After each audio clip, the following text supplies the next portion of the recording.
Aquí inicia La Fosa Escéptica, un lugar para ejercitar la mente. Amigos, ha llegado la hora de adentrarnos en una de las historias más inverosímiles, oníricas, inventadas, fantasiadas, ridículas y jamás entendidas por religiosos y no religiosos. Me refiero sin duda al famoso e ineludible juicio final. Antes tengo que decir que la vida es muy injusta.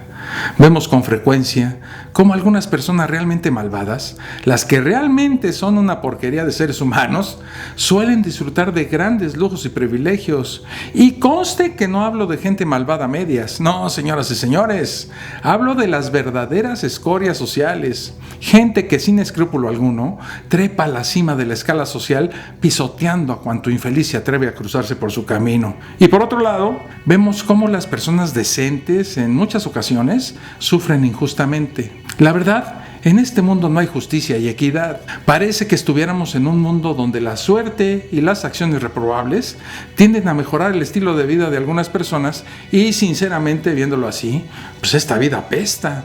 Todos deseamos un mundo equilibrado donde haya una vida justa para todos los seres humanos, donde el perverso sea castigado y la dignidad de las buenas personas sea recompensada. Pero sabemos que nunca será así por muchos esfuerzos que pongamos. La vida es y seguirá siendo injusta para muchos. Es por eso, y ante la impotencia de ver y aceptar un mundo tan injusto, pues que todos deseamos que de alguna manera, al final de todo, haya algún tipo de justicia. Y tomando en cuenta esto, los religiosos, pues, que ya saben que siempre se han preocupado por inventar cosas para complicarnos la existencia, han elaborado un descabellado sistema de justicia que afortunadamente pues, aplica solo cuando uno ya está muerto. Pero como ellos dicen, es justicia después de todo, ¿no? Y me parece bien que el infame sea de alguna manera castigado, o el que ha tenido una vida de amargos sufrimientos, pues sea recompensado después de morir. Esa precisamente pues es la ilusión de muchos. Y precisamente debido a esta inconformidad es que desde el principio de los tiempos el hombre ha creído en juicios post-mortem y se ha inventado una gran cantidad de cielos, paraísos, nirvanas, purgatorios, limbos e infiernos. Todo esto solo con el fin de tratar de responder de alguna manera a las injusticias con las que nos enfrentamos en nuestra vida cotidiana. Casi todas las religiones tienen la idea o creencia de que luego de morir todos seremos de alguna manera juzgados por un ser supremo y omnipotente, y a cada cual se le dará un justo pago a las acciones que realizó en vida. Las condiciones para ser juzgado pues siempre van a depender de las normas y mandatos de cada religión en particular, y estas normas, pues como bien sabemos, pues en muchos casos suelen ser solo caprichos del Dios en cuestión. En este video hablaré de cómo el cristianismo ha elaborado un complejo sistema de premio y castigo que es conocido en el bajo mundo religioso como el juicio final. Pero ¿de dónde viene la idea de la existencia de un juicio final? Pues ¿de dónde más? Pues de la Biblia. Así es, señor Villalpando. El juicio final es un hecho, no hay duda, en el corazón del cristiano, pues lo dice la Biblia en el Eclesiastés. Porque Dios traerá toda la obra a juicio juntamente con toda cosa encubierta, sea buena o sea mala, Y por si tuviéramos alguna duda, en el Corintios podemos leer que es necesario que todos nosotros comparezcamos ante el tribunal de Cristo para que cada uno reciba según lo que haya hecho mientras estaba en el cuerpo, sea bueno o sea malo. Según la Biblia, parece que el juicio final será una especie de juicio tradicional con un juez sentado en un trono. No sé por qué, pero me imagino que seguramente será un viejito de ropas y barba blanca. Y este viejito de barba juzgará a cada uno de los muertos. Uy, ya me imagino el tumulto para ser juzgado. Si solo va a haber un viejito para tantos millones de personas, pues eso será peor que los tumultos que se hacen en el aeropuerto para salir de vacaciones en Semana Santa, ¿no? La Biblia dice también que seremos juzgados según nuestras obras, y quienes sean encontrados culpables en este juicio, pues ya se imaginan, directito al infierno. Bueno, al menos eso parece insinuar el versículo 14 del Apocalipsis, que dice que la muerte y el Hades fueron lanzadas al lago de fuego y que esa es la muerte segunda. Pero esperen. Ahí dice claramente que quienes irán al lago de fuego son la muerte y el Hades. Esto es bastante contradictorio y extraño, pero de seguro los religiosos ya tienen una retorcidísima interpretación cristiana para explicar cómo es que también nosotros iremos al infierno. También en la Biblia, precisamente en el Evangelio de Mateo, que no escribió Mateo, nos vuelven a informar que sí será un juicio tradicional y literal donde Jesús, que es también Dios, será también el juez y seleccionará a los buenos y a los malos, dejando muy en claro que será de acuerdo con las buenas obras que hayamos hecho. Y claro, los condenados serán sometidos al calor eterno. No puedo dejar de mencionar el mal ejemplo que da Jesús colocando a los cabritos a su izquierda del lado de los condenados y a las ovejas del lado derecho al lado de los buenos. ¿Por qué esa obsesión del tal Chucho de calificar a algunos animales de buenos y a otros de malos de una forma tan arbitraria? Y nada más para que lo comprueben, ese sistema de selección está en el mismísimo Apocalipsis, que dice que pondrá las ovejas junto con las almas buenas a su derecha y los cabritos junto a los malos a su izquierda. Habrá que ver qué dice al respecto Greenpeace, ¿no? Y ahí mismo en la Biblia hay una amenaza para todos, no importa lo fuerte o poderoso que hayas sido en vida, y no importa dónde te escondas, no podrás escapar del juicio de Dios. No sé por qué me recuerda esto a Liam Neeson. Una pregunta que me rebota en el cerebro sobre este tema es esta: ¿cómo será la logística de este magno evento? Digo, pues deberían pasarnos un manual de procedimientos para no llegar con nuestra cara de idiotas a preguntar ¿en qué fila nos formamos? Bueno, el asunto es que es muy complicado establecer cómo será un juicio que ocurrirá después de morir, presidido por un Dios invisible en un sitio mágico y del que no hay ninguna evidencia. Sin embargo, la Biblia se encarga de ilustrarnos un poco. Déjenme decirles que Dios, para que se vayan previniendo, guarda por escrito cada acción de cada persona, cada uno de sus pensamientos, de sus palabras, de sus obras, todo plasmado en un supuesto libro de registro o libro de la vida. Bueno, pues deberían de agilizar el procedimiento, pues no sé, teniendo computadoras, ¿no? Por muy omnipotente que sea ese Dios, pues nunca está de más una buena computadora, ¿no? Bueno, es solo una sugerencia, ¿eh? Ese día del juicio, Cristo te recordará cada uno de tus actos registrados en ese libro. Caray, pues hay que ir a formarse desde temprano, ¿eh? Porque eso va a tardar más que la fila que hicimos para la vacuna. El Apocalipsis lo dice claramente: todos los actos buenos y malos que hayamos cometido en vida estarán escritos en ese libro y ante él le responderemos a Dios. Bueno, pero a los religiosos se les olvida algo: Dios es omnisciente, lo sabe todo. No necesita ni libro ni computadora. Y si sabe todo de mí, ay caray, pues sabe que mi libro tiene 2 o 3 capítulos que podrían ser considerados como literatura erótica. Pero amigos ateos, no todo está perdido. Parece ser que en ese juicio vamos a tener la oportunidad de defendernos o justificarnos ante Dios.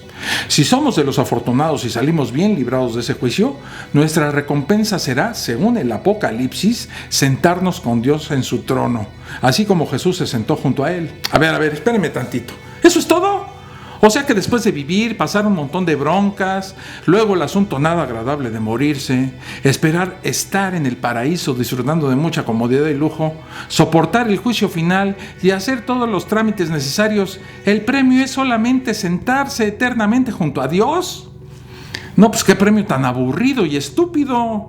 De verdad es muy aburrido. Imagínense estar sentados una eternidad. Bueno, los primeros siglos pues te la debes de pasar más o menos pues, por la novedad, ¿no? Pero después de miles de siglos estar sentado junto a un viejito que lo sabe todo, pues ha de ser súper aburrido. ¿De qué le platicas si todo lo sabe? ¿No empezarás a pensar que hubiera sido mejor irte para el infierno donde está tanta gente interesante y divertida, además de todos tus amigos? Bueno, resumiendo, esto del juicio final parece muy sencillo. Primero te mueres, luego eres resucitado y te enfrentas a un juicio delante de Jesús, que es también Dios y que en este caso también es el juez. Se te juzgará por los buenos actos que hiciste y por lo que hayas cumplido o te haya ordenado Dios a través de su santo libro, lo que viene siendo la Biblia. Según esto, tendrás derecho a defenderte o al menos a dar algún tipo de explicación y luego serás sentenciado. De acuerdo al veredicto, puedes acceder a la recompensa esperada, que es sentarte una eternidad junto al jefe, o irte directito a donde está realmente lo bueno, que es el infierno.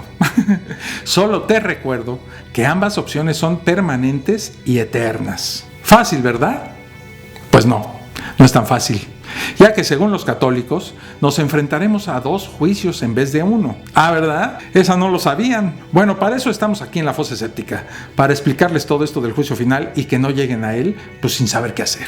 Miren, Al morir, primero tendremos un juicio particular. En este juicio nos veremos las caras con Jesús en persona. Después de los saludos, ya saben, correspondientes, pedirle un autógrafo y tomarnos unas selfies para el Face, Él nos enseñará lo que fue nuestra vida. Todos nuestros actos, palabras, pensamientos y omisiones quedarán al descubierto. Suena dramático, pero es real. Si Jesús juzga que estamos en lo que los religiosos llaman estar en gracia de Dios, o sea que hemos cumplido en vida con lo que a Él le parece bueno, pues nuestra eternidad en el paraíso empezará de inmediato. Pero si morimos en una actitud de rechazo total y voluntario a Dios, o sea, en pecado mortal, entonces empezará para nosotros el castigo eterno. O sea, es hora de ir preparando el bronceador porque nos toca irnos directito al infierno. El Catecismo de la Iglesia Católica nos habla de la retribución inmediata después de la muerte de cada uno como consecuencia de sus obras y de su fe. Además nos dice que el destino del alma será diferente para cada uno de nosotros, de acuerdo a cómo hayamos utilizado nuestro tiempo de vida en la tierra. Y ya después, en algún momento de la eternidad, viene el juicio final. Los religiosos dicen que lo tendremos al final de los tiempos, pero pues no se sabe si en la mañana o en la tardecita, que es cuando Jesús va a venir glorioso a la tierra. En este juicio, todos los hombres seremos juzgados de acuerdo a nuestra fe y a nuestras obras. Pero lo bueno empieza cuando llega el juicio final. ¡Qué show, eh! Como preámbulo del espectáculo principal, para abrir boca nada más, va a haber un bonito y simpático número de magia donde todos los muertos van a resucitar, muy al estilo de The Walking Dead. Los que hayan hecho el bien resucitarán para la vida, y los que hayan hecho el mal, resucitarán para la condenación. Espero encontrar buenos lugares para no perderme este espectacular desfile de zombies. Les recuerdo, ese día saldrán a la luz todas nuestras acciones y se verá el amor hacia los demás que pusimos en cada una de ellas durante toda nuestra vida. Pero cuidado, también se mostrarán el odio, el rencor, la envidia y lo más podrido de nuestra alma. Aunque pensándolo bien, pues eso no es muy novedoso, eso ya pasa en Facebook. Me imagino que ya están todos entusiasmados por ver ese gran espectáculo que nos prometen los católicos. Pero, ¿cuándo será ese juicio final? ¿Dónde se compran los boletos? ¿Habrá venta de cerveza en el lugar? Bueno, yo en lo personal ya he sabido de varios juicios finales prometidos por esos desquiciados católicos fatalistas que a cada rato nos dicen que ya viene el juicio final y nada.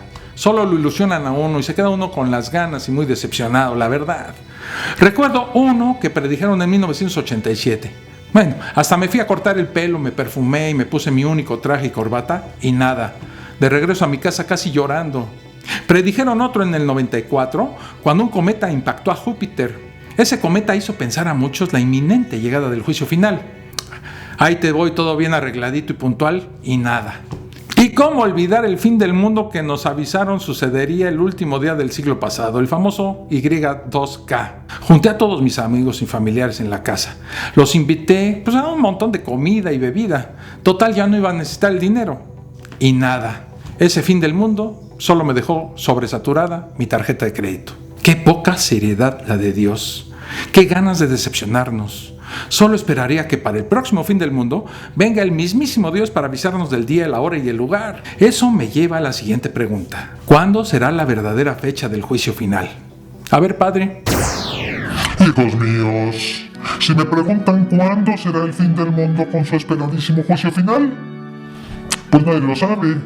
El Evangelio de Mateo lo deja muy claro. De cierto os digo que no pasará esta generación hasta que todo esto acontezca. Pero el día y la hora nadie sabe, ni aun los ángeles de los cielos, sino solo el Padre. Así que si ya compraron boletos, déjenme decirles que los robaron. Si hubieran venido conmigo, yo tengo aquí, ¿para qué se van a la reventa?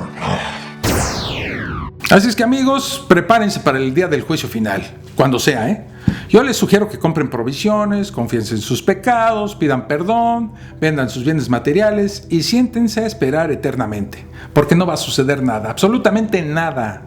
Pero esperen, La Biblia, si bien no dice cuándo, sí nos dice algo al respecto. Existen unas señales que podemos identificar para saber que el juicio se acerca. ¿Cuáles son las señales de que el juicio final está cerca? Bueno, supuestamente antes de que ocurra este gran evento titulado el juicio final, los que estemos vivos veremos una serie de señales que indicarán su inminente llegada. No hablaré con detalle de eso en este video, pues ya que son tan variadas y especulativas las creencias sobre esto, que sería una pérdida de tiempo enorme tan siquiera hacer una lista de ellas y sobre todo, pues porque no hay ninguna evidencia confiable de que esto ocurrirá. Pero les puedo adelantar que se espera que todo esto empiece con algunos ángeles tocando sus trompetas para dar paso a un numeroso grupo de zombies que saldrán espectacularmente de sus tumbas para pasearse por las calles. Luego veremos algunos impactantes y siempre elucidadores fenómenos naturales como el que se oscurezca el día. Truco que siempre llama mucho la atención y que le sale muy bien a Dios, eso hay que decirlo. Luego, Él mismo hará que caigan estrellas. No sé, tal vez alguna estrella de Hollywood, pues la Biblia no dice qué tipo de estrella caerá. También, si tenemos suerte, podremos ver una espectacular catástrofe natural como que el mar se agite. Aunque los más ambiciosos esperan que sea el mismísimo Jesús el que llegue rodeado de todos sus ángeles. Uy, ya me imagino ese momento. Seremos testigos de lo que sería su segunda venida. Bueno, si no contamos las que tuvo con Magdalena. Otros esperan el famoso momento del arrebatamiento. Este fenómeno es precisamente la creencia que tienen algunos en que los cristianos que estén en gracia con el Señor serán elevados literalmente al cielo volando. En fin, hay un montón de estas ideas, no sé cuál es la más estúpida y disparatada. Así que ya lo saben, amiguitos, si ven a un montón de gente volando o a Jesús dando una conferencia en la tele, pues eso es señal de que el juicio ha comenzado. ¿Y cómo les parece esto del juicio final? A mí se me hace una estupidez y una farsa. ¿Y por qué digo que es una farsa y una estupidez? Bueno, pues porque no hay ninguna evidencia confiable de que ocurrirá algo semejante. Para quienes creen que este juicio se llevará a cabo en algún momento, sus únicas pruebas están en la Biblia, que como todos sabemos, pues es un libro viejo y manipulado. Y lo que dice un grupo de autodenominados líderes cristianos que utilizan esto del juicio final, ¿para qué? Pues para manipular y controlar a los inocentes fieles que ingenuamente confían y se creen todo lo que les dicen. Porque si ya es imposible creer lo que lee uno en la Biblia sobre el pasado del mundo, ¿cómo confiar en lo que dice ese libro que ocurrirá después de que hayamos muerto? De verdad que hay que ser muy tarado para creerlo. Bueno, quizás eso es lo que dicen que es tener fe. Por lo demás, y después de haber investigado todo lo que pude sobre este juicio final, puedo afirmar contundentemente que todo este cuento es una enorme farsa. Porque además, a los creyentes se les olvida un pequeño detalle, que su Dios es omnisciente. O sea, ya sabe desde ahorita el desenlace de este juicio y también sabe quiénes se salvarán y quiénes serán condenados. Entonces la pregunta es, ¿para qué carajos es este juicio final si ya se sabe el resultado? Al parecer será una especie de humillación donde los condenados escucharán todas sus faltas una y otra vez, echándoles en cara lo malos y viles que fueron en su vida para después condenarlos. Pues amigos, esto es el juicio final. Una lectura de las acusaciones sin opción a defensa, ya que no podemos pagar o retribuir el mal que hicimos. No hay posibilidades de redención, solo aceptar sin opciones el veredicto donde Dios hace de juez, también es el abogado y el verdugo. Nadie sabe lo que ocurrirá después de morir. Lo más probable es que no suceda nada, así como no sucede nada antes de nacer. Ni yo, ni usted, ni el cura de la iglesia, ni su mejor amigo pueden tener la más mínima idea de lo que pasará después de que nuestra vida llegue a su fin, por lo que todo lo que se diga al respecto, pues no es más que una simple y llana especulación. Y el creer en que algo pasa es signo de ingenuidad. ¿Cuál sería mi recomendación? Bueno, pues que vivan bien, hagan todo el bien que puedan a sus semejantes, no porque deban comparecer ante un imaginario juicio y ante un imaginario jefe invisible y sabelotodo. Vivan bien por su propia iniciativa, por la moral implícita que significa ser humano y habitante de este planeta, por el respeto que merece cada vida sobre la tierra y además por el privilegio de hacer cada día con nuestras acciones un mundo mejor. De esta manera, su juez no será un viejito barbudo y etéreo que lo mira todo desde lo oculto. Su juez será usted mismo y su conciencia, que si bien no es perfecta y todopoderosa, pues al menos es genuina, real y honesta. Y eso pues realmente es lo que importa en la vida. Hasta aquí este video. Les recuerdo suscribirse al canal y activar las notificaciones para que no dejen de ver el nuevo material del canal. En la descripción de este video les dejo el link para que se integren al grupo de Facebook. Hasta el próximo video. Un abrazo. Esto fue La Fosa Escéptica, un lugar para ejercitar la mente, con Alfonso Villalpando.